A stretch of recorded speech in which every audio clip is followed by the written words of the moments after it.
নমস্কার, আজ একটা অঙ্ক নিয়ে এসেছি। অঙ্কটা বলা আছে কি, কৌশিক কিছু বালককে 6 পয়সা করে দিলে তার কাছে 7 পয়সা বেশি থাকে এবং 8 পয়সা করে দিলে 5 পয়সা কম পড়ে, তাহলে বালকের সংখ্যা কত? বালকের সংখ্যা হবে 6 জন। এরকম করে প্রথমে কী বলছে, 6 পয়সা করে দিচ্ছে, কত পয়সা কম পড়ছে? 7 পয়সা। তারপর কী বলছে, 8 পয়সা করে দিচ্ছে, কত পয়সা?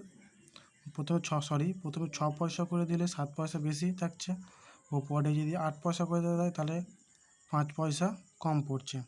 তো আমরা কী করবো, এই যে এপারে যেটা আছে এপারেরটা আমরা বিয়োগ করব, এরকম ক্ষেত্রে অঙ্কটা, আর এপারেরটা আমরা যোগ করব। যেটা কম বেশি পড়বে সেটা যোগ করব, আর যেটা বলবে আর যেটা দেওয়া থাকবে সেটা বলবে সেটাকে বিয়োগ।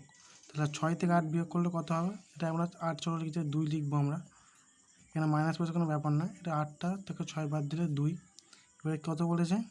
5। 5 এটা যোগ করলে কত? 12। তাহলে আমরা বলতে পারি যে 2 এখানে মাইনাস পয়সা ব্যাপার না, দুটো বিয়োগ করো, 2 এস 2, তাহলে এই 2 মানে 12, তাহলে 1 মানে কত? 6। তাহলে 1 মানে হচ্ছে এই 6টাই উত্তর। তো যদি না বুঝতে পারো, দেখো 6 পয়সা, প্রথম কি 6 পয়সা কত? 36 পয়সা দেবে 6 জনকে, বেশি থাকছে মানে 7 যোগ 7 পয়সা বেশি, কত পয়সা হচ্ছে? 43 পয়সা।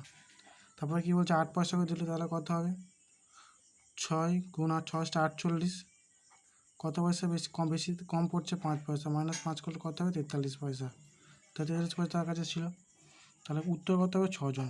আশা করি সবাই বুঝতে পেরেছো।